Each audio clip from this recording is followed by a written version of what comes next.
Hi, I'm Jen Carlin. I graduated in 2019. I have been at Insomniac Games since then. It's about approaching 6 years now. If you count the internship, some people do, some people don't, but Sony very kindly does count the internship. And I was in California for a long time for the internship, for the first couple of years. And then I moved back here to Burlington in about 21, so I've been here the whole time. I've taught a few people here, and it's good to see some familiar faces.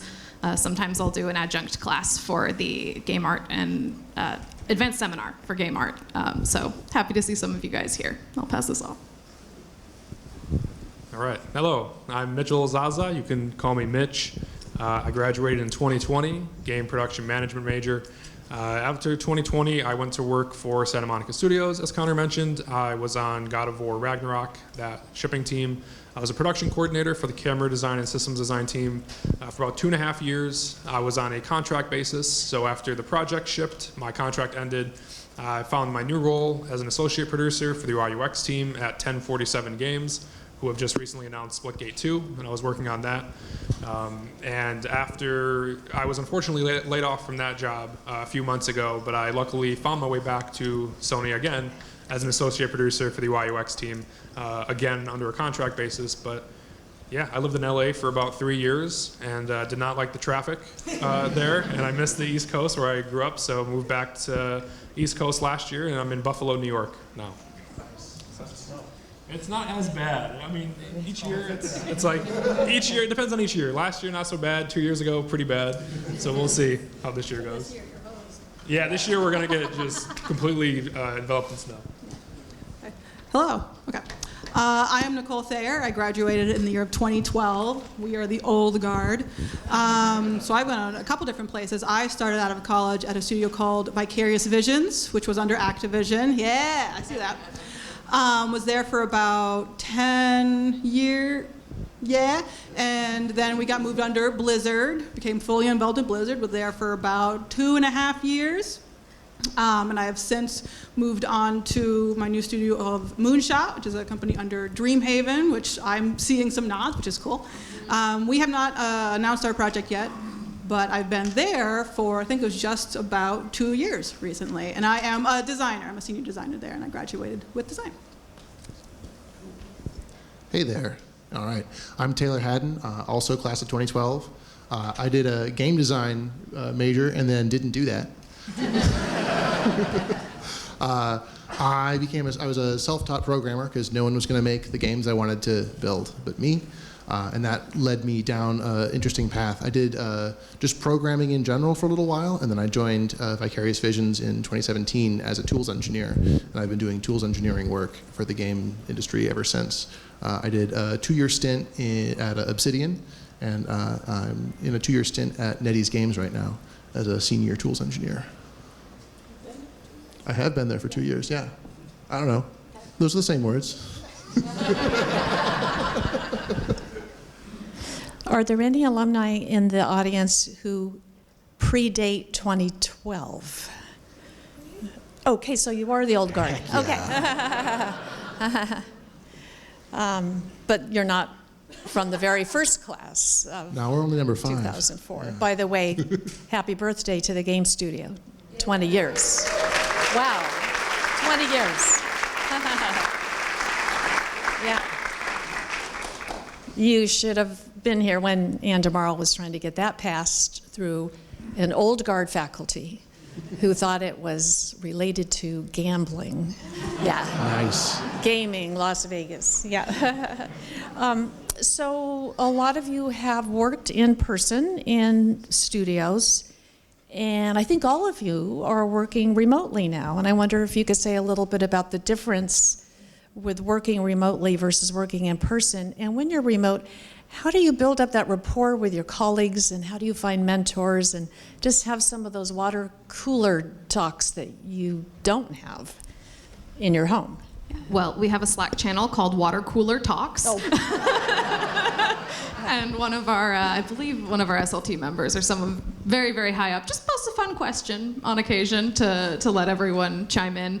I think Insomniac was very, very fortunate that we had already sort of had a cross time zone studio thing going on even before 2020. We still have a Durham studio in North Carolina as well as the Burbank studio. So the team had already been working in multiple time zones with effectively remote employees for a while. Even though everyone was in a studio, we're already communicating on Slack. We're already figuring out how meetings work. So when we had to go remote and send everybody home for the lockdown, there was already quite a bit of infrastructure in place and just quite a bit of preparation and understanding of how to go about that. So we count ourselves very fortunate to have sort of a jumping off point. And other than that, it really just takes a lot of just earnest and genuine effort on wanting to know people and wanting to get to know people. A lot of times, just little coffee chats, 30-minute talks with each other, and really embracing a structure of work that involves everyone from all the disciplines as much as possible. It just really helps build those relationships and allow everybody to work together as seamlessly as possible. I think that's what we've got. Yeah, I'll go next. So having both worked in person and in a remote, Moonshot is located in Orange County, California, and about 65% of us are out there, with the rest of us being all over the country. So we're almost exclusively remote. And I'd say from a design perspective, the really important thing is that you need to be willing on your own to reach out to your collaborators and not worry that you're bugging them. Because you would have to reach out an awful lot to actually be bugging them. You're almost assuredly not doing that. And you should also be very purposefully making time to just bounce ideas off, right? Like block out time twice a week or every day, depending on your schedules, right? Just like, hey, because in person, the thing you don't realize that you take advantage of is you can be like, hey, Mitch, I need your eyes for 2 minutes, right? And you can have that sort of instant relationship. In a remote, you can have, like we also have channels on Discord where it's just cafeteria, Slack, and you can just hang out there. But not everybody does that. And if you need that kind of collaboration that makes good design, you need to be willing to be like, I'm going to reach out. And if they don't get back to me immediately, that's okay. Who knows what they're doing right now? You can't wait for them to reach out to you because you're nervous or something. You got to make that time yourself, which is very important. Yeah, the reaching out is incredibly important, and from a producer, we often have to ask people, how are your tasks coming? Can you get estimates? And that can definitely feel like you're bugging them and you're repeatedly talking to them. So it's important to realize that it's part of the process. And yeah, it can be pretty hard to find a mentor. When I went into Santa Monica in 2020, I moved out to LA, but things were still on lockdown. So when I was there for 2.5 years, I was only in person for my last 6 months of that role. And even then, only 30, 40 people were in the studio. So it was still kind of work from home in the studio. And yeah, it's so easy to talk to people and build a rapport in person, but even just if people have their webcams on and you see like Magic the Gathering cards in their background or D&D books, try and spark up a conversation around that if that's what interests you as well. And finding a mentor is, pretty important, and it can be pretty tough to go about it, especially in a remote setting where you have a deadline and you're trying to make a game, and you're just worried that you're gonna bug them and just have something else on their plate. But most of the time, they're very happy to answer questions, and if you don't approach it from like a mentorship standpoint in the beginning, if you just genuinely and curiously ask them questions about, hey, why do you do this? Or like, how long have you been in the studio? How long have you been in the game industry? If you don't go in saying like, I want you to be my mentor, because that might make them like, oh, okay, well, we'll see what that means. But if you just, as other people mentioned on the panel, genuinely try to reach out, make a connection, try to find some similarities, and don't be afraid to ask a lot of questions. You will feel like you're dumb, and that is okay. Game design is game development in general is a big collaborative effort, and you need to learn every part of it at some point or another just to learn the process. And the best way to do that is just to ask questions and not be afraid. I feel like I'm dumb every day. I was the first one to go home at Vicarious Visions in 2020. I showed up to work on I think it was Monday or something, and I'm like, hey, I have a sort of a scratchy throat. And they're like, leave. and I didn't come back. I found the transition to working from home actually to be pretty awesome. I'm an engineer, and one of the most important things is having alone time to actually focus and code, and that was awesome. It still is. I don't feel like going back. The other thing that I found to be pretty interesting is that because I'm a tools engineer, I'm helping other people a lot, and I'm supporting tools on their computers a lot. And when you're working remotely, it's actually really easy to get into someone else's computer. They can say, hey, I'm having a problem, in a safe way. Yeah. Good point. They can say, I have a problem, and I can be like, please share your screen and show me right now. And that is a lot faster than someone needing to be like, get really frustrated, give up, come find me, they don't know where I am, poke me on the shoulder, trying to explain what's going on, me being like, I don't get it, let's go to your computer. And then they tell me, we can cut out a whole 10 minutes that way. It's fantastic. And so that dichotomy between talking with people about their computers and also wanting my own alone time with my computer makes working from home pretty awesome for me. I think a lot of engineers sort of have a similar experience when you don't have to fight over whether the lights are on or off or what temperature the room's in or it's great. And the one thing where it can be a bit of a challenge is when you're trying to do the powwow and how are we going to architect this system on a grand level so that there's no conflicts and everything's mapped out really well. That's still a challenge, and I think that's one of the things that we're getting better at, figuring out the right tools for the job. And sometimes, in my opinion, I think the wrong choice is meetings. I don't believe in meetings at all. I do believe in saying, hey, let's talk right now in Slack, but that doesn't count as a meeting to me.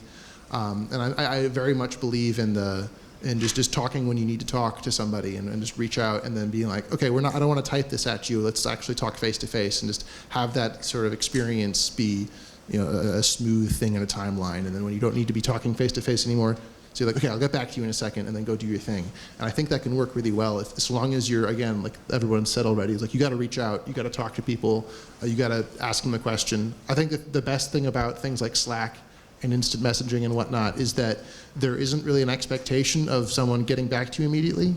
And that's great for both reasons. I can message someone on Slack and know that I'm not really bothering them. And if someone messages me on Slack and I don't want to talk to them right now, it's fine.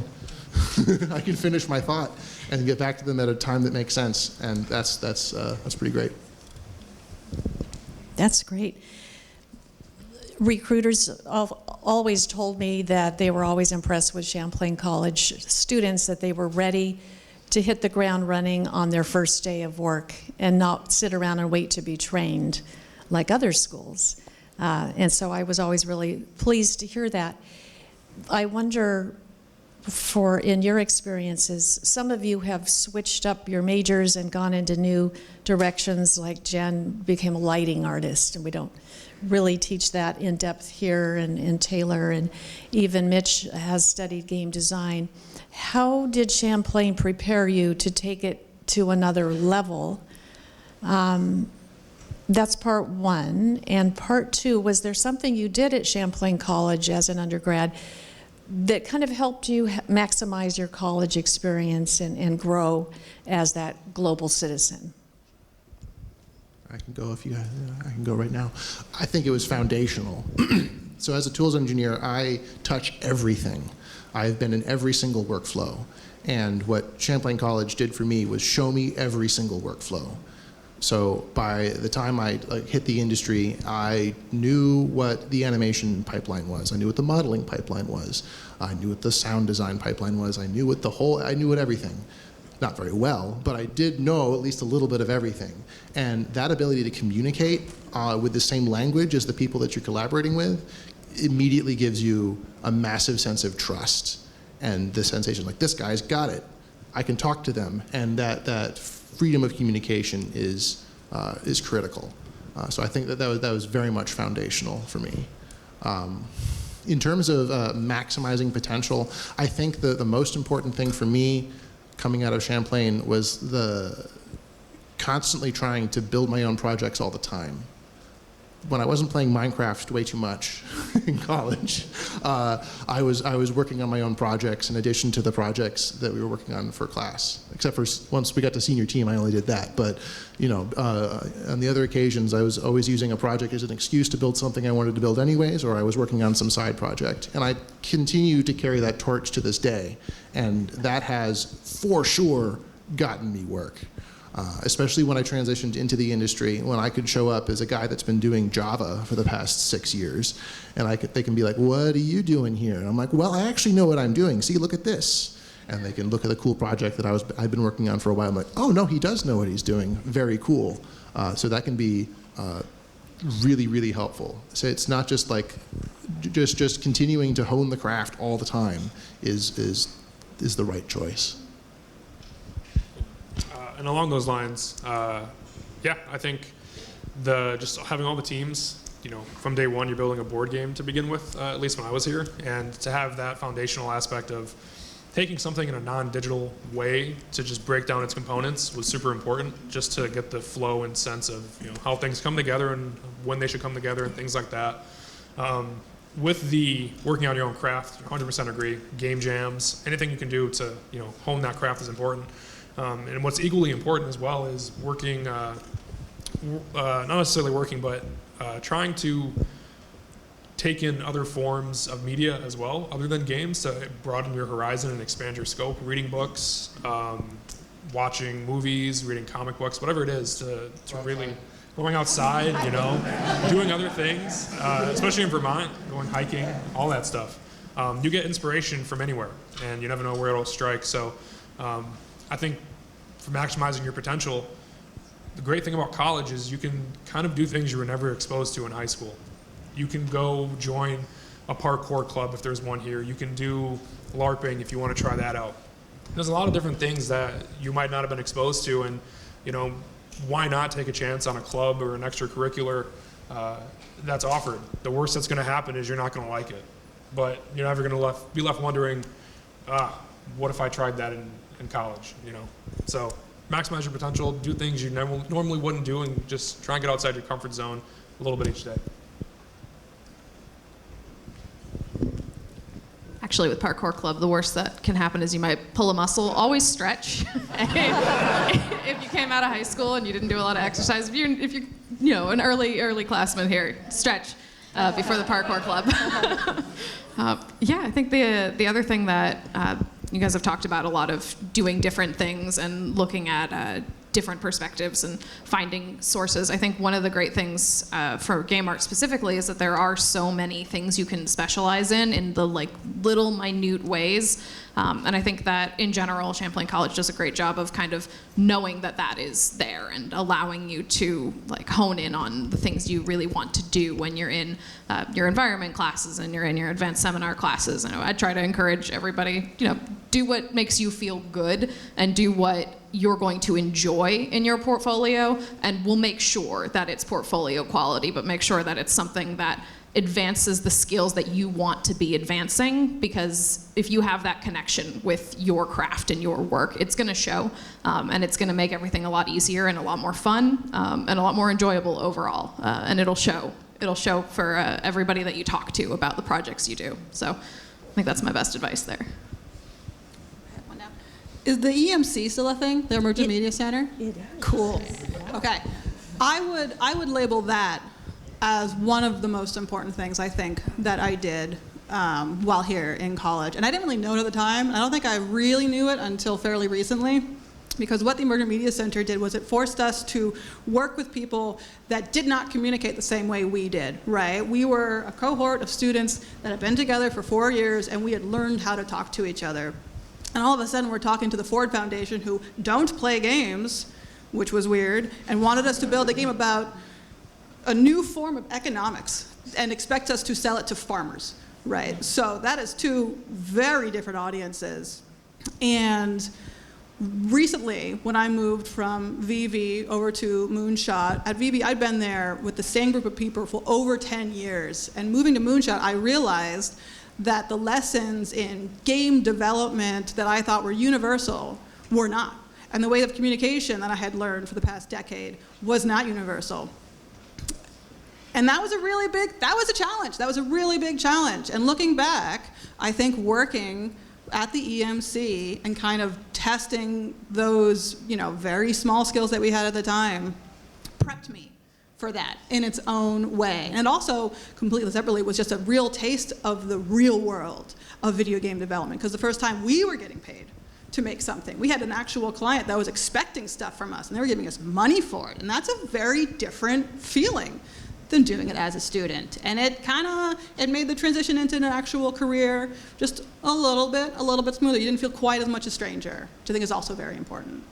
So I would label that as really, really good. Great. Any study abroad experience? Heck yeah. Yeah. Okay. Yeah, great. Also super important. Good. Leadership? Campus leadership?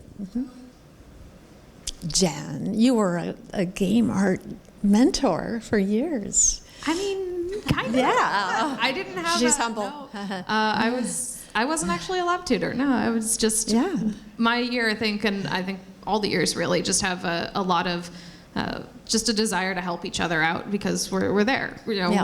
You're in the labs every day. Anyone who's here knows. Yeah, I got nods.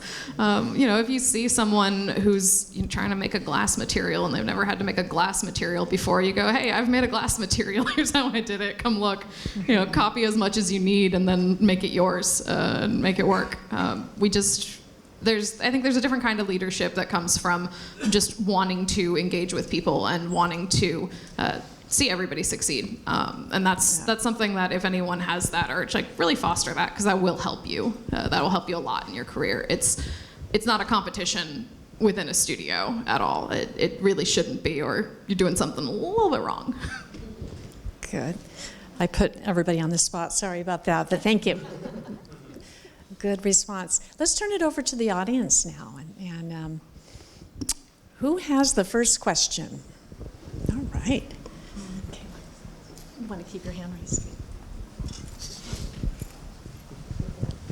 Hello. Thanks for everything you're sharing so far.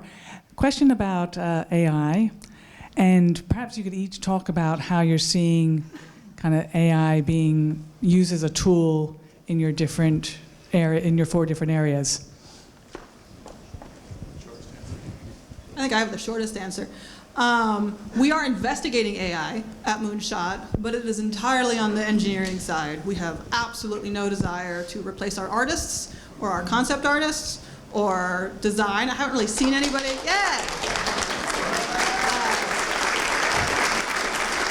Just not interested in it. Our concept artist in particular, they both are, but they are core to the identity of our game, and we're not interested in replacing that. So I know we are looking at it from an engineering side, so. Hi. It's not there yet. It's not going to be there for a little while, I don't think. I mean, maybe they'll be surprised. I've poked it a little bit every now and again, especially when I'm coming into a new space and I'm not super familiar with like an API or whatever, and I'll ask it some questions, and then it invariably is wrong. It's usually wrong in a useful way, and it points me to the place where I should have actually done the Google search, but it's not very helpful yet. I think it really helps to understand, especially like LLM stuff, large language model stuff. It's actually just really fancy autocomplete. So if you use it as really fancy autocomplete, it's okay, I guess. Mostly though, the thing that I do mostly in my job is I'm either thinking about code or I am reading code, and then sometimes I write code when there's actually something to write. And that's about 30% of my job. And the problem with stuff that's coming out of LLMs right now is that it's wrong in subtle ways, or it's correct maybe, but not the way I want it. And so I spend either a lot of time fixing it, a lot of time verifying it, and I could have just written it myself. Yeah, I think I'm not in a place in the studio that's thinking about or talking about the use of it. But I think something that's very valuable when these discussions come up, because they come up often, is to consider the difference between a generative AI and an analytical AI. So generative AI would be your language models and your generative images, and those are the sorts of things that tend to be a little concerning because they're not always accurate, they're not always right, and they don't really do a very good job all the time of meeting the standards that we've set for a very long time. Whereas you've got things that might be very useful for finding bugs, and sort of the analytical stuff is your spell check, your bug finders, your comparison maker little things. And I think those have a really valuable place to kind of solve a lot of the busy work that a lot of people like to talk about around AI. And I hope that discussions can lean more into finding the right solution for the problems instead of finding problems for the solution. I think that's probably the most valuable thing in that direction. And I do think we're starting to see a lot of that as the buzz dies down a little bit. People are starting to really consider more of what do we need here, and is this the right solution? Is it the best, the fastest, and the best for the environment? That's also an important thing to keep in mind. I'm going to bounce right back off of you because you mentioned some stuff that passed right through my head, which is we're using, like, if you consider anything that uses a neural network as AI, which may okay, fair, we actually use those all the time for other things that isn't making art or isn't like making an art that you'd want an artist to be making. And I'm thinking about stuff like making the character's face match words. God, nobody wants to do that by hand. Hell no. So, like, that is something that is in active development right now, and that's all of that is being driven by neural networks in some variety. And that's exactly the kind of work you want to hand a computer. It's like, I don't want to do this. It sucks. I have 10,000 lines, 100,000 lines that need to be animated, and you can get much better results much faster using that kind of technology.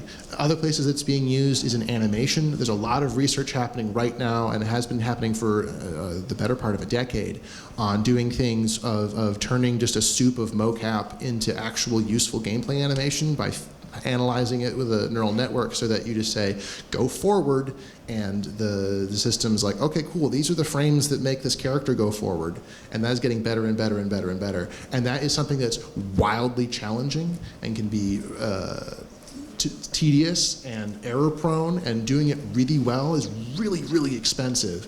And if all you need to do is get somebody in a suit that's like, hey, just act out the character that you want to be here, and then the system's gonna take care of it when they need to walk forwards and then shuffle to the left, right? Then that just means that you can be creative. Creative people can be creative instead of solving the same problem over and over and over and over again.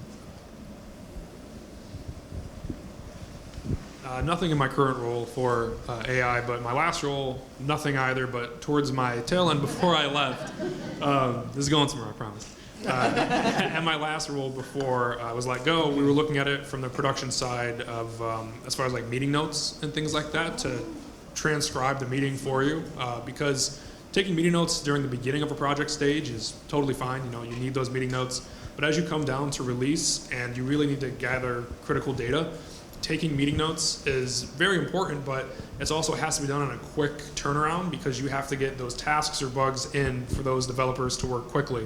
And I haven't used it in any capacity. We were just researching it, but what I would do is use the meeting notes, transcribe AI as like a template, and then go back over and watch the recording, and also kind of just fill in any of the words if they if AI just like plugged in the wrong word.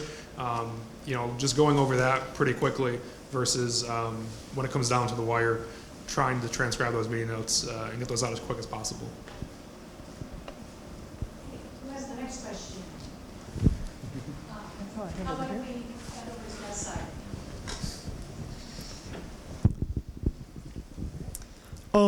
I would love to know, how long did it take you guys to get your first job? And if it wasn't immediate, what were you doing in the meantime? Because I really don't want to live with my parents for a full year.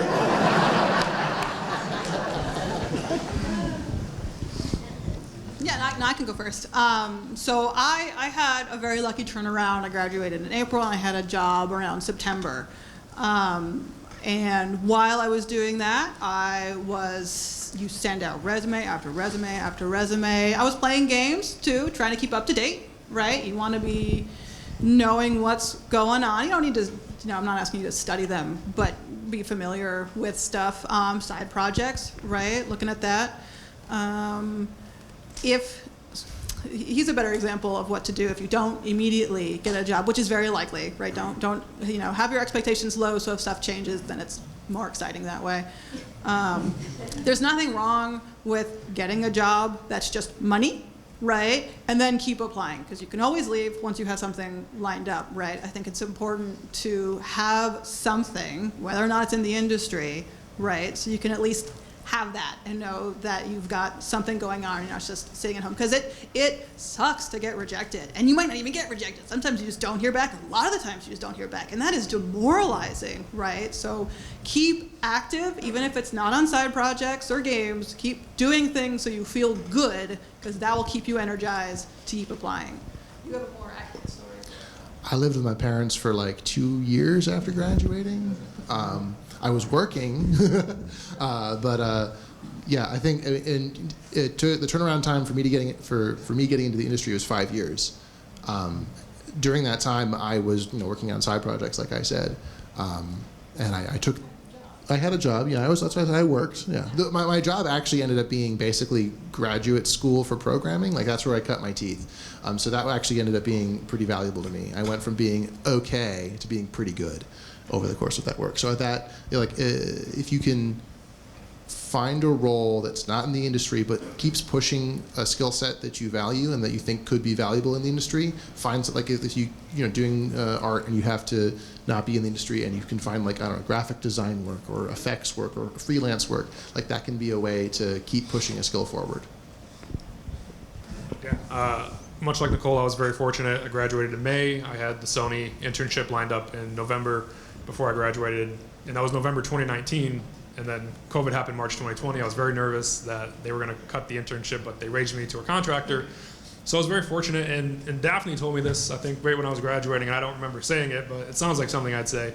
When a Sony recruiter came to campus for the job fair and talking to everybody, I shook his hand and I said, "Hi, I'm Mitch, and I'm going to be working for you someday."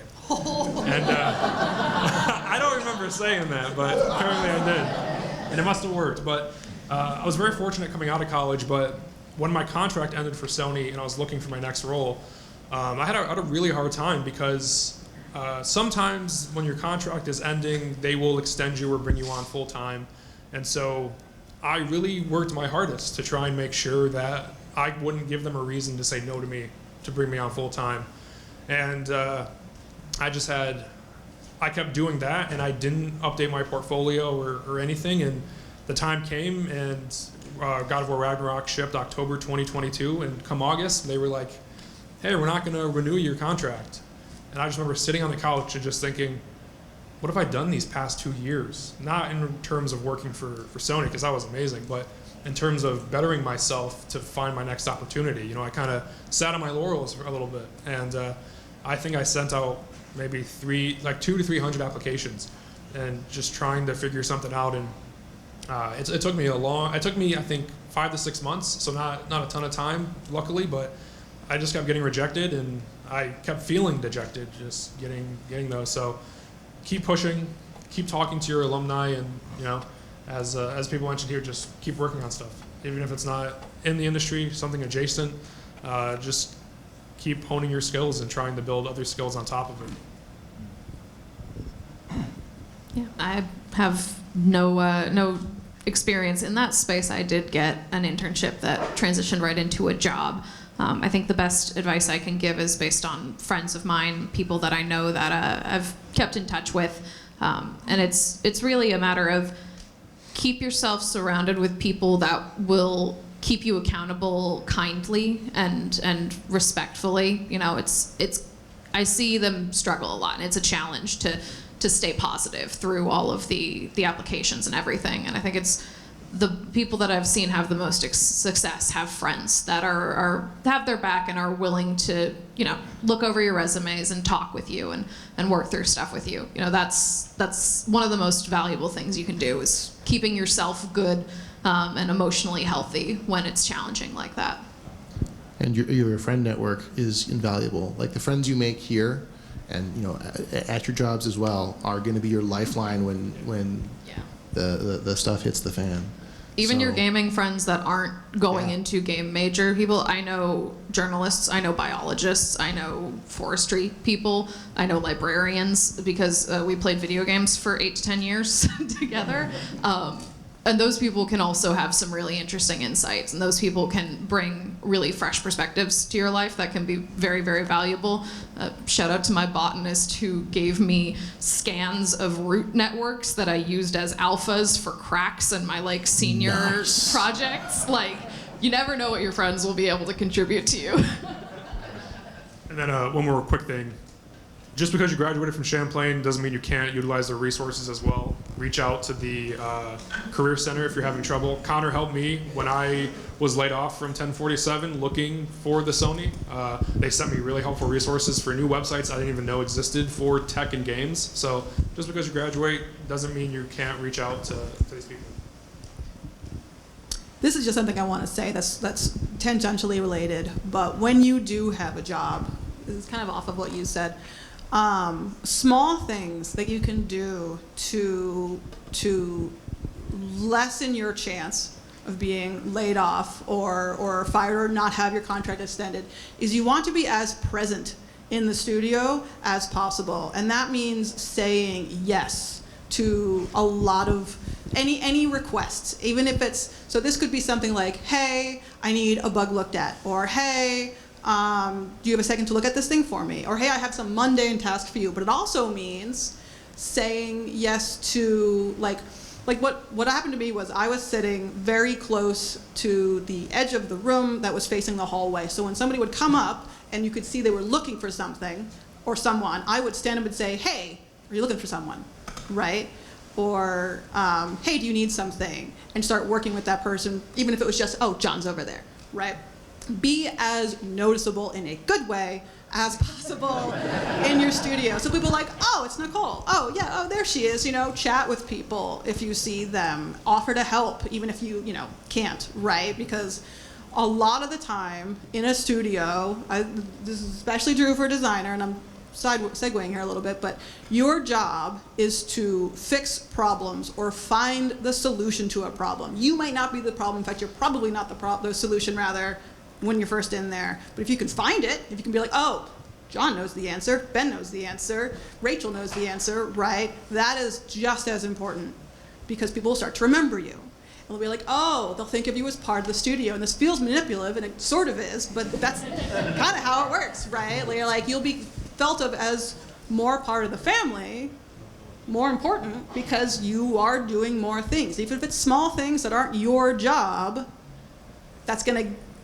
raise your chances, I would think. Cool. Let's take one more question from the audience, and then we'll turn it fully to job searching, and we'll have our alumni in the audience also participate in that if they wish. So we've got a question right. Orange Shirt's had his hand up the whole time. Oh, okay. So we'll do these two. And then we'll move on. Hi gamers, Current Junior here. When you guys were going through the original questions, you sparked something interesting that caused some inquiry in me. Things like, I am directly against meetings, I heard from you. So I guess that makes me think, especially in the context of like Champlain's game thing, we have to do meetings all the time. How is the structure of like game development different when you guys are in the industry, likely in larger teams, versus here when you're working with, at most 10, 20 people? Yeah, so it's a communication problem, right? And meetings are often the default choice for communicating information. And yeah, it's the default. It doesn't mean it's the best choice. Well, that's fine. Well, see, I think the definition of meeting is the thing that maybe we're disagreeing on here. So when I say meetings are the worst, I'm thinking like, hey, we have a meeting at 1 o'clock on Tuesday, and it's going to last an hour. I hate those meetings. Those are the worst. If you want to come in and talk to me for 2 hours, I'm on board, right? If we're talking and chatting and we're getting stuff done, love it. That's just talking to somebody or 4 people, right? You could classify that as a meeting if you wanted to. But what I'm talking about are like stand-ups that should be 10 minutes, and now they're an hour and a half, and I want to shoot myself.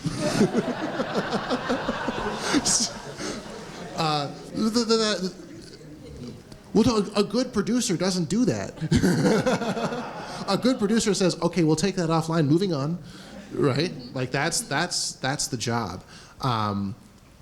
So it's your follow-up there, which is like, what's the difference between working with 10 people versus 300, 800? It's wild. You kind of have to get used to not knowing all the things. You've got to get used to not knowing everybody. You certainly won't. I think the challenge is not becoming myopic to your own space. That's hard. I get myopic so easily. I was like, I'm just doing my thing. I'm chewing on my Jira tickets. Yeah, especially as remote, if you don't like actively see just people outside of your team. And so we talked a little bit about like how to like see people outside of your team. It can be pretty important, and make sure that communication is there. But I don't have a good answer for you, unfortunately, but so I'll pass this off. I've got some thoughts kicking around a bit. I'll say my first industry experience was my internship summer 2018 on Spider-Man 2018, which shipped, I believe, 2 months after my internship ended. So I got in there about gold. I'll say that transitioning from junior year and Montreal straight into AAA was seamless. It was just smooth. It was exactly the same. But definitely one of the things that was really valuable is that I was on a kind of small team, and I found my people in a way of the lighting department wasn't that large, and I was just reaching out to who I could. So I think that was very similar to the Champlain experience to me. You know the people that you're in the classes with, you know the people that are on your your capstone team, you know the people that you made junior games with, and then you know their friends a little bit outside, and that is kind of how a AAA studio worked to me as well. So I think approaching it from that similar space of circles of you know people and they know people, and asking people like, hey, I need to talk to a designer about this thing. Who's the best designer here to talk to about this thing? Somebody who's been there longer than you will know. And before you know it, you'll be the one who knows too, because you'll ask the questions enough. And one thing that I try to sneak in as a recommendation anytime I talk to students or to anybody at all is to have a homework notebook. I had this little notebook that every time someone said something that I did not understand and I did not know what was going on and I was too afraid to ask, I'd write it down in my little notebook, and then I would go home after my internship and I would start Googling it. And it gave me so much of an opportunity to understand what I needed to ask about the things that I didn't know about, and just giving yourself that capability to know, I don't know this, I need to figure it out, and figuring out how to ask the right questions, in your own time was very, very valuable. It's a very good. It made me appear very very competent as well. People like to see you write things down. That's just kind of a psychological thing. No, it's super It's really true. If you're in a meeting and someone is talking at you or someone is talking to the room and they see you jotting down notes, you can write literally anything and they will get the sense that you are listening, you are engaged, and secretly your brain will also be more engaged. It's just super helpful. If you're remote, just say, I'm going to write that down. I'm going to write that down. And then, so they know what you're doing. Yeah. Or you angle your webcam down at your desk because your cat. No, I have a cat. I have to pay the cat tax in every meeting. The cat gets on the desk and everyone goes, oh, cute cat. And then the cat leaves and I have my notebook and everybody can see that I'm writing things down. It still works. And also in the meeting space, it sounds like you've had a lot of really, really bad meetings because.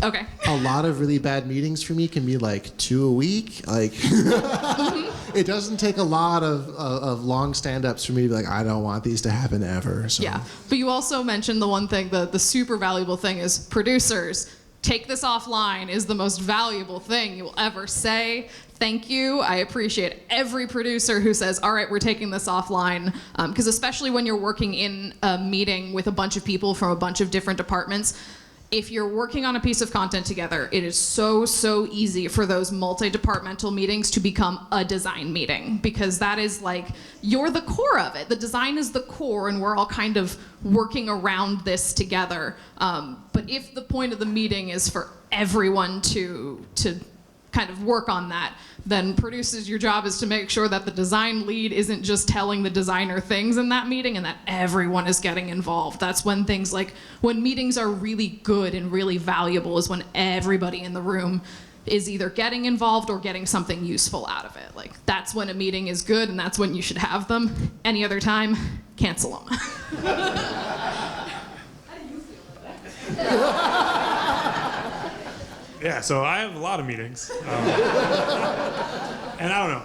I won't get too long into this, but yeah, I mean, as everyone mentioned, the right meeting can be just so important. And I have a lot of one-on-ones with people, just to check in, make sure they're doing all right, and what I can help them with. So those are really important for me. But yeah, meetings, they have to be structured. They have to have an agenda ahead of time. You have to know the expectation. If there's a list you have to review, send that list ahead of time so people can already get thoughts going about what they have to think about, so the meeting can be brainstorming solutions rather than, oh, we have a 30-minute meeting, let's take 20 minutes to go over the list together and maybe have like 5 minutes to discuss solutions. So making sure you're setting up that meeting for success is super important. And yeah, I like to have as little meetings as possible. If I can talk to somebody on Slack and say, hey, do we need this meeting? Or do you want to talk to this person offline? They're like, yeah, I can do that. It's like, great. And then they send an email after. So just trying to get that sense. Once you're in the industry for a little bit, you can kind of sense when you should have a meeting and when you shouldn't. So it all comes with experience.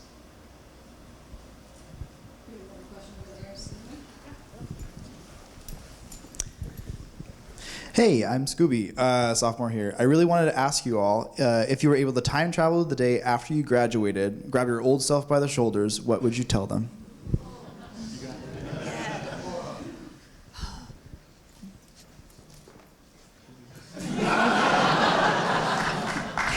The imposter syndrome does not go away, ever. It gets worse. My boss is Dustin Browder. He was at Blizzard at the start.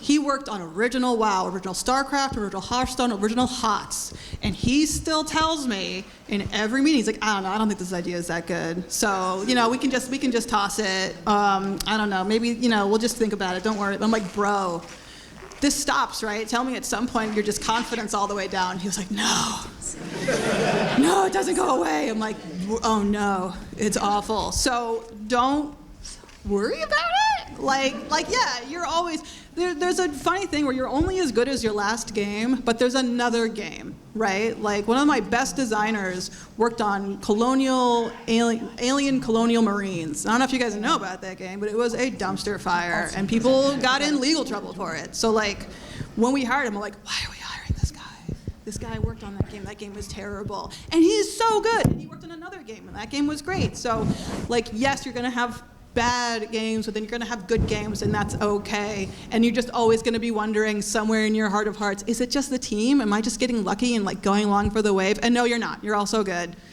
Just know that you're always going to have that. Sorry. Ditto. Yeah, I really don't have any. Yeah, don't worry. Try and be happy.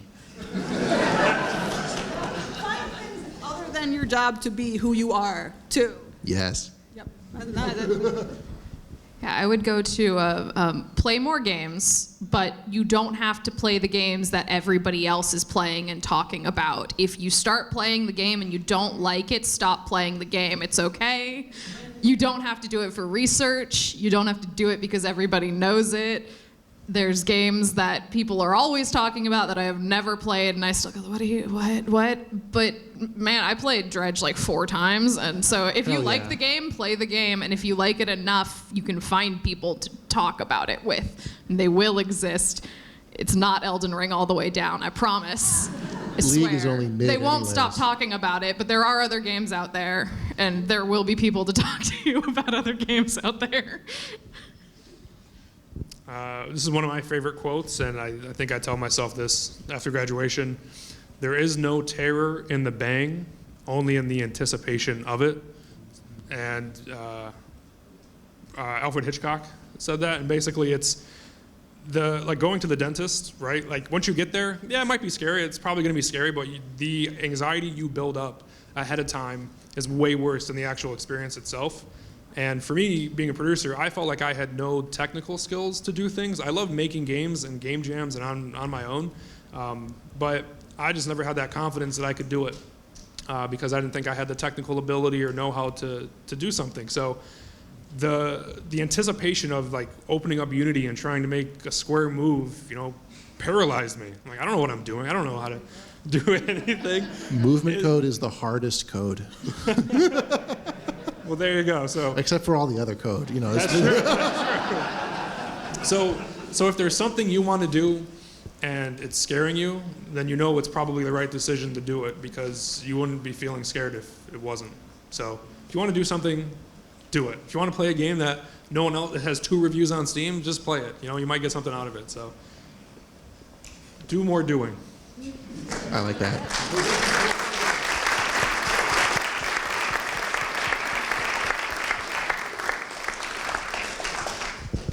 So inspirational. Thank you. Do we have more time? We could do this for a while. We have more time. We have more time, and now I want to invite some of our alumni who are in the audience. If you also would like to chime in with words of advice for job-seeking alumni and seniors, I invite you to raise your hand, and Caleb will come around and ask or give you the mic. I guess. First I want to write down some things that you said. Just to look smart.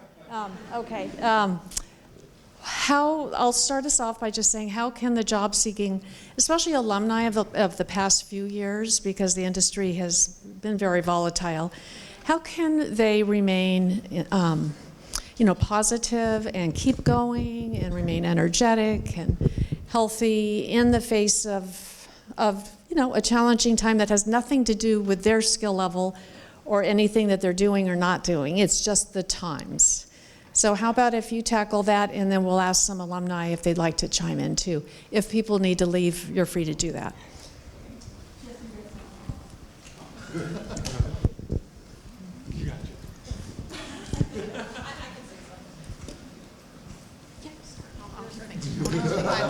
I want to say something real quick because I've done a lot of interviewing and a lot of resume reviewing back when I worked at VP, and I've done that both times. But when you're applying to places and you're waiting to hear back, it is important to remember that if it takes a while, right, it's not you. We're not rejecting you. It's just to think that the people that are looking at your resume and they're looking at your website and they're looking at all your stuff, and they're making these decisions ultimately, these are people that are taking time out of their regular job of making the game to do that. And every single time, any of my coworkers were like, hey, you need to look at this resume. They were like, fine, all right, let's do it, right? Like they don't want to do it, which is not, don't worry, we're giving them all a very fair chance. But just know that if you're sitting there and you're like, oh my gosh, it's been 5 days and I haven't heard anything, why, are they just ghosting me? Give it more time, because we will look at all of them eventually. We just need to be reminded to by our producers to do that on our regular job. As for getting into the industry right now, it's been exceptionally turbulent. There's no way of getting around that. I would, again, set your expectations lower for a while, because there are a lot of people out there that are looking for jobs right now at all skill levels, right? And so studios have the option of being a little bit pickier. There's also studios, not everybody's going to be hiring as much because venture capitalism is way, way down, so they're not willing to spend as much money right now. So it's kind of like what we said earlier, if it takes a while, right, then don't put that on yourself, right? Just keep saying like, okay, that's just where the market is right now. What can I do to keep my spirits up and to keep making myself an even better candidate? Right, that's going to be for maybe a little bit, maybe not. Maybe you'll be like, I can't say. I don't want to make you all depressed, but like that could be how it is for a bit, right? So just keep that in for yourself. Oh yeah. Yeah. Because if it helps you be organized, have a specific email for things, make a spreadsheet. Because the thing that can get you is when you're sending out a bunch of applications and you go, oh my gosh, did they get back to me? Did I get Like, did I hear from these people yet? When did I actually send that application? Has it been long enough? Can I follow up now? Spreadsheet things, document the dates. When did you send the application? Did you hear anything back? Have you heard anything yet? And that will let you find something concrete to not get into those mental spirals as much of, okay, I don't send a follow-up until X amount of days. This is when I will do it. It hasn't been that long yet, so I'm not going to do it. And just keeping that in a schedule can help you, minimize that sort of concern. That's the thing that I can think of. Yeah. I have another little thing to do. There's a website that I'm going to give to Connor after this. There's some dude who is God's savior. He trolls the internet and he coalesces all of active hiring studios into one place. When you see this website that I'll give to Connor, it's going to look terrible. It looks like it's from the 90s. You think this isn't real. That's the one. You'll know when you see it. Use that, right? Refresh it all the time. It's like there's a lot of studios. Yeah, there are a lot of jobs out there, right? But there's also a lot of people hiring. So that's my point. I'll give it to kind of see if you can get that as a resource. Other thing I think, especially for artists, I try to reach out to again is everybody here loves their game studios and wants to work for a big game studio. There are also prop houses. There are outsource houses. There are studios that just do very specific things, and that is still a valuable skill building space. You can still work for a place that just makes a bunch of cars. If you're good at making a car, like that can be a thing that you do. There's no shame in working somewhere else to get up to it, and that's gonna be better than working at the grocery store. It's gonna be moving something in a direction for you. It's gonna be continuing to build your skills and build your resume. So if you've kind of exhausted yourself on the studios that you'd really wanna work at, like there's other places also that are adjacent that will get you very valuable experience that are working. We're doing a lot of collaborative development these days. There's a lot of co-dev and a lot of external development, and they need people. And they're not all overseas companies. There's a lot in North America as well. So there's places to look there too. It's also something I want to say for designers out there specifically, when you're looking at your websites, right? And you're going to be, let's say you get an interview. When I was interviewing people for design, the thing that I wanted to be able to see is your thought process when you were making your game, right? I want to be able to point at any aspect of your game and you can tell me why that's there. How is it supporting the rest of the disciplines? What is it doing to any of the other systems? Why is it in there? And if I can see what your thought process was, even if I don't agree with it, right? I'll get a sense of how you go about development, right?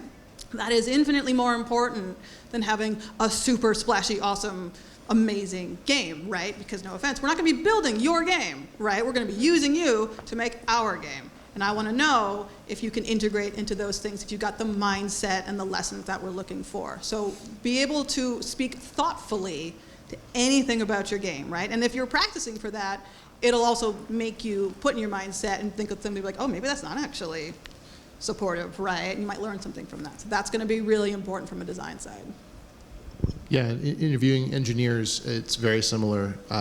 If we see something on your resume, I want to ask you, like, what did you do on this project? Not the whole team, what did you do on that project, and tell me about it. You can tell a lot about every aspect, or not every, but many aspects of someone's expertise and thought process in that way. Because if someone's kind of just BSing you, you can tell they're going to be speaking around these things, and that's a big red flag. So don't do that. Tell me what you did. I want to know. Confident, but not arrogant, right? Yeah, for producers, it's a little bit more, I don't want to say tricky, but it's just a different beast when interviewing because you don't really have a portfolio. Coming out, you can show your games and the capstones and spreadsheets, and that's all great. But it's really about the why of your decisions, on why you chose to do certain things. I remember when I first started interviewing, I applied to Sony 3 times throughout my college experience. I got denied all 3 times. It was the 4th time that I got accepted. I think on the 2nd time that I interviewed with them, they like walked me through this was I think when we were in Montreal for the Ubisoft Game Lab competition, and they said, okay, walk me through a typical week of your team's process. I was like, okay, well, Monday, we do stand-up. Okay, why? Why do you do a Monday stand-up? And I froze. I was like, I don't know. It's Monday. That's what you do. Good day to start off asking what people are doing. But as a producer, think of why, like we talked about earlier, why are you scheduling that meeting? But also, when are you scheduling it? Do you have like a playtest coming up that you need to get people aligned on? Did a playtest happen? So you want to gather data on what you can make better. Are you planning for the next playtest? What kind of interpersonal conflicts did you have to encounter, and how did you overcome those? Just a lot of personality and like management scheduling decisions. So yeah, if you can find a role in the meantime, if it's not in the games, something in a project manager setting, take the PMP certification or Scrum Master, all those kind of things. They do help. They do help in just, if not for your resume, just getting you to think about things in a different way, more than anything. Yeah, I'm going to pitch having friends, diverse friends in different spaces also, because they're great people to have to bounce off of and have them ask you why. Because my biologist friend does not know why games are the way they are, and my game journalist friend kind of knows, but she's like interested. So having those people to chat with and just have conversations in a much more like casual and familiar setting prepares you for speaking to your interviews and to anyone else who's really asking you those questions. One of my gameriest gamer friends in senior year, it doesn't do games, had him bug test our capstone game, and oh yeah, he figured out how to rocket jump somehow. I didn't know we could do that. I didn't know we had explosive, but he'll let your friends really needle into you and find those questions to ask and give you time to practice that. We're just talking about being hired now, I feel like. So I'm gonna call out something that I hated, and probably a bunch of you too, and it's networking, and it's so real, and I'm so sorry that is how real it is. But it is how the industry works, right? Like, you gotta rely on your friends, you gotta go out, you gotta go to game places, right? Go to the conferences. You can cold contact people, don't be surprised if they don't respond, right? But internships, co-ops, conferences, walking the walk and going up and introducing yourself, looking for those things. Because once you're in someone's brain in that way, you're just that much more familiar, and you're just that much more likely, like, oh, Randon, I know Randon. Okay, yeah, let's look at Randon's stuff, right? Like, it is so much more of how people, especially after several years, right? It's why it's so important to be someone that is good to work with. I would actually put that, honestly, like over almost more or less any other hard skill, because you can always, if the game that you're working on tanks, like I said, you can go to another studio and get hired there. But if nobody wants to work with you, nobody's going to work with you, because we all eventually will talk to each other, right? So be collaborative, take feedback well, designers. Give good feedback, take feedback. Even if you don't agree with it, just don't say anything. Say, yep, cool, thank you, I'll write it down, right? It can be hard, always write it down. If you write it down, it doesn't mean you have to do anything with it. It's just on paper. I ignore it all the time, but I wrote it down, so you know I'm listening to it. Like I have people that I worked with that did the hard, cold walk of going to conferences and being like, that's Jen O'Neill. She works at VV. I want to work there. I'm going to introduce myself. And I was like, damn, girl, you did it. And she did, and she worked there. And now she works at somewhere else in an engineer, I can't remember. But like, your network is going to be very important, and you got to work on it. Yeah, it sucks.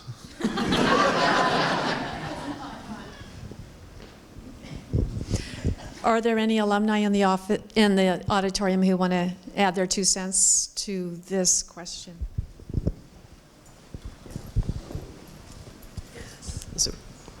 Okay, it does work. All right. I graduated in 2019, part of Jen's class. One very important thing is, yes, networking, even though it does really take a long time. I have people from years previous who are working for me now. But also is, don't be afraid to look outside of the game industry. I think someone had mentioned that, because I was doing stuff for myself and for fun during COVID. And one thing that ended up happening because of all that is now I work with government contracts in a whole bunch of different companies with that. And do I work with games? Yeah, absolutely. And does it give you like opportunities? 100%.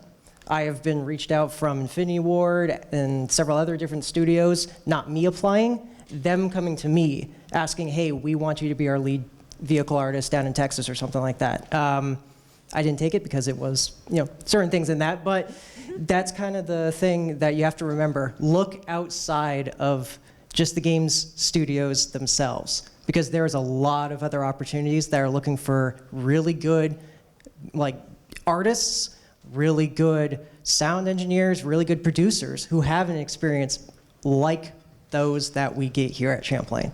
So that's one thing I want you all to remember as well. Preach.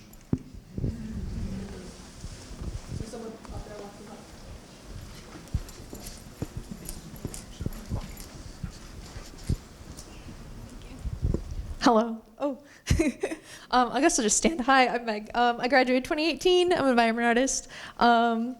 Yeah, I've been in the industry for a little while now. I got a job like right out of college. But yeah, I worked on like Call of Duty and Saints Row and Diablo and a bunch of games. But right now I'm actually like out of work. I was part of the Lost Boys things that went on there. I wasn't laid off from them. I like quit a little bit before them. But right now I'm doing fine art painting. Like in the meantime, like I really needed the break. I was like very burnt out, and I just want like people to know that like it's really okay to like have that break, like to be there for your family or like be there for yourself. Like your health comes before your job, and like the company you work for is not like your identity, and to like distance yourself a little bit, especially in like these times where you get so caught up in like the project you're working on and like your identity, and you're like, I am Call of Duty, like you're like, I am, whatever. But like that studio could quit, the studio could restructure, like the studio could get bought out. Like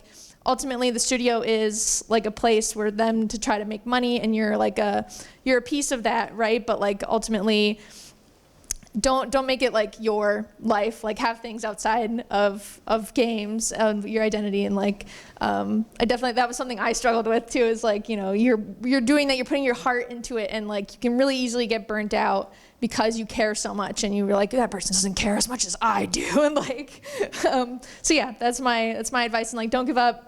I've been out of work for like a year now, and it's like been the best thing for me. So just because you don't have a job right now, or that, like, don't let that stop you from getting what you want. So thanks.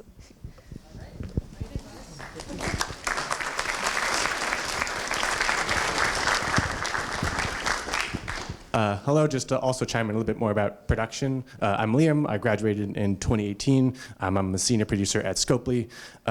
I just wanted to echo the point of specific examples of what you've done, because that's the biggest thing that we look for, especially in production, because there's a lot of big talking words that you can talk about communication. We kind of all know those things. And so it's like the thing that I got from Champlain was specific stories I could tell about the project that I worked on.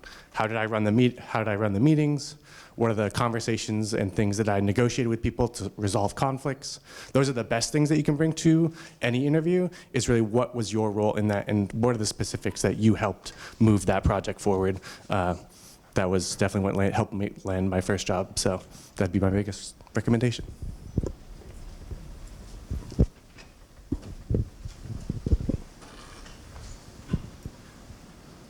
They really weren't audience plants. I'm really thrilled with having invited you to speak. That's great. How about a question from the audience? Okay, Ian here, and then one there. All right. Thanks, guys, for coming and sharing your experiences with us. I graduated a few years ago in game production management, 2021, and then I worked at a company locally doing a bunch of different roles. And I was wondering if you guys had any advice for kind of applying experiences outside of games to a resume for games, because I'm looking to get back into the industry. And just kind of what we can do to kind of craft what we have done outside of it, and if there's any talking points or things like that. What role are you aiming for? I'm actually would love to be a designer. I just got a certificate designer degree, but I also was in production, so either one would be great. If you don't have direct experience in like the hard skills, right, then I would say focus on the soft skills of your other jobs, on collaboration, time management, getting stuff done, finishing stuff, right? Like shipping a project is the hardest part. If you can prove that you can do something like that, that's pretty big. Working with different types of people, right? Because designers work with everybody else. That's going to be really important. If you do have hard skills like engine experience, right, a little bit, that's a plus, but a lot of different studios work with a lot of different engines. I worked with a proprietary engine for the first decade of my career, so, meh, right, but it doesn't hurt. Yeah, anything that looks collaboration, soft skills, leadership stuff, if you have any of that. Conflict resolution is a big one, to try to kind of point at how all these things can shift over to that, and that would make sense. And I think also, I know you say that like not every engine is applicable to every job, but especially if you're aiming for design.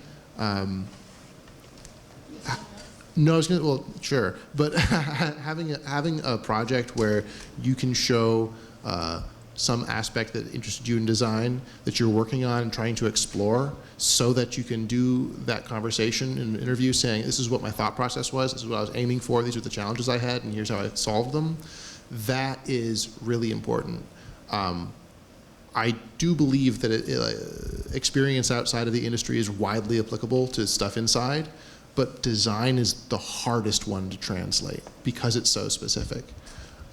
So if you can show that you're practicing and that you're not starting from square zero, that's going to be really important, I'd say. I think for production, it's actually a lot easier. If you're doing production-y kinds of things elsewhere, that translates pretty well.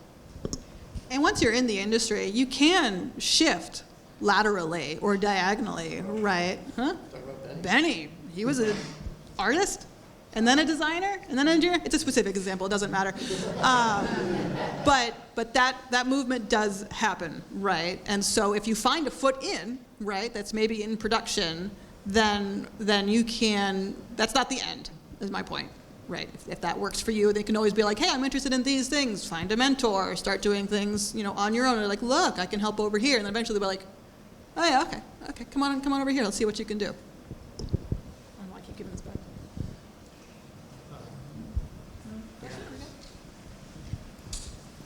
Do any other alumni want to chime in on that one about how to translate a non-industry game job into a game resume? If not, we'll move on to the other question, which was this.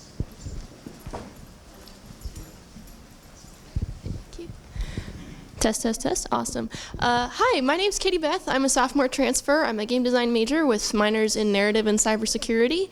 And I wanted to ask, as somebody who's been gaming since I was 3, there's been a lot of upheaval over the years, or the past 10 years, with regards to Gamergate, a bunch of harassment suits, and this giant influx of diversity and new perspectives. So I was wondering, as people who are in the industry, who have been in the industry for quite a while, how important is it for us as students to start getting used to those diverse perspectives and all that diversity? And what tools should we have in our toolbox when we get into the industry to deal with stuff like that? Hi. Yeah, I'm part of the co-leads of the Insomniac and Santa Monica chapter of Pride at PlayStation with other people. We do a lot of diversity stuff.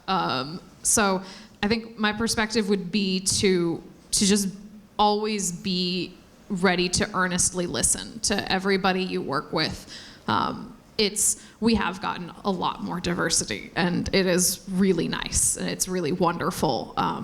Really engaging, really empowering to see other people like you in the room. I was the first woman hired in my department, and now there are 13 people, and of that, 9 of us are women on the lighting team, and that's pretty cool.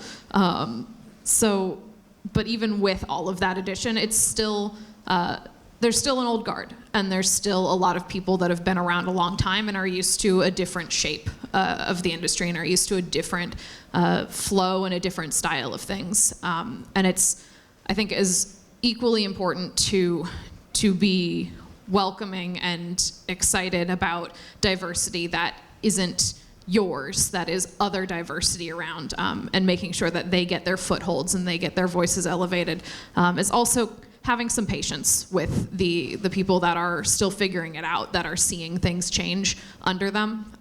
Anytime that something you've been used to is different and gets very, very different, even if it's very good for a lot of people, it's scary. Change is scary, and it's valuable to just have grace for everybody around you as you navigate and get used to things. But I definitely wish everyone the best of luck, especially people from diverse spaces, that you can find somewhere that values you and treats you well, and don't settle if it doesn't. Do something about it, and especially as there are more and more people around you, you can find little ways to be kind of grassroots and have friends and have circles that will try to make things a little bit better wherever you end up. That's so nice. That's such a nice way of putting it. From a design perspective, yes, you need to be, I don't even want to say like willing to accept diversity, right? Because like here's the point of it. You're never going to be building your game unless you are a game director and you have all of the money and don't actually expect to sell it to anybody except yourself and can afford that. You're never going to be building the game that you have in your head that's perfect. You're going to be building it for an audience, and that audience is not going to be you. And if you want to be financially successful, it's got to be a broad audience, right? So you need to be able to think, not think like other people, but understand where other people are coming from, what their viewpoints are, what is going to work, what's not going to work, right? Like, that's only going to be a boon to you. Having a diverse group of people around you as a designer is helpful because they see things that you don't see, right? On Tony Hawk, this was a mistake, we had a cosmetic that was super cool. It was Maori face tattoos, and we shipped with it because we're like, that looks so cool.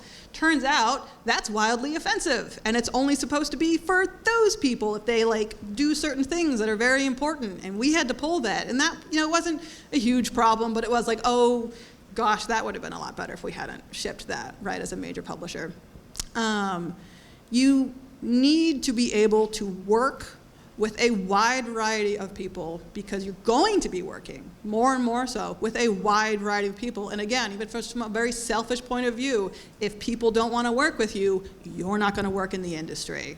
So yeah, wildly important to keep that in mind. Yeah, pretty much just adding on to what everyone else said. Try and seek out those people in your game classes that have, if you haven't worked with them before, or you see your project, or even on LinkedIn or anything like that, if you want to ask people questions about diversity who've been through it, definitely do that. One of my friends, he worked at a company, it was like, 120 people, and maybe like 4 were women, and it was not good. And he ended up leaving, but he really felt like there should have been more change, and he tried to push for more change, and trying to talk to the CEO and the hiring people to trying to see if there's anything that he can do to help to gain the broader visibility of it, but it ended up not working out. But trying is the first step, and just trying to accept everybody, and just kind of, just go out of your way and see what you can learn. I have another thing to say, sort of in this vein, which is like, I'm the older white guy. But I think one of the most important things that can be done in any environment when someone is a jerk or a dick or whatever is to just call them out immediately and be like, that's not cool, and shut that down immediately, and feel, especially now, like that's okay. And there's other people in the room that are gonna be like, thank you for that. I didn't want to. And if you can step forward and be that force, that's going to be a great thing. I guess I have another thing that, I don't know, it might be just my personality, but I like to ask the hard questions to the C-suite people in town halls and the big meetings. I don't know where I get that bravery from, But in those moments, I will just say, hey, I noticed this thing, and some people have been discussing this thing, and what are we going to do about it? Like, this is something that seems like it was an issue for people. How are we going to handle it? If you come at that with grace and respect, like, they'll get it back. But my main point is that every time I ask a hard question, I get 2 or 3 Slack messages from coworkers saying, thank you for asking that. I really wanted to know. So something, I guess, just to remember is if you've got that courage, if you've got positions of privilege, if you have sort of places and you feel secure and comfortable with where you are, pushing for change and asking those questions invariably is doing someone a service somewhere, and someone will also have your question and not feel secure enough or safe enough to ask it.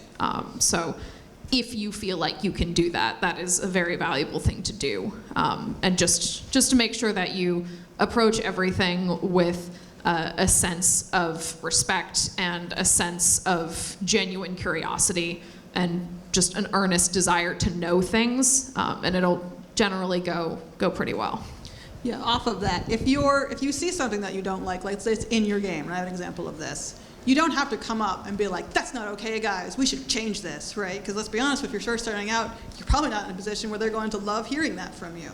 But you can always ask the question, right? Because keep in mind, ideally, a lot of the time, this isn't coming from a place of maliciousness. It might just be ignorance or something they're just not seeing, right? On Skylanders, we had a line where it's an intro to an enemy AI, and one of our characters is like, look, it's the vicious natives. And I remember looking at that and be like, ooh, do we want that in our game? That feels a little bit colonial, right? Like, don't we have history that might not be good? And our narrative team was like, no, well, okay, right? Just ask the question. Come at it from like I'm just wondering. You don't have to come in and be like, guys, this is bad. Just be like, has anyone thought of this? I just want to put it out there. I'm just curious is like the best. Yeah. It's so quiet. Yeah. It's so like chill, and it's not confrontational. It's like, just curious. Have we thought of this? Just curious. What was the decision behind this? Just curious. Have we had a bunch of women in the room while discussing this? What was your thought process there? Yeah. Did you check with the ladies? And then after you ask that question, write down their answer. Write it down.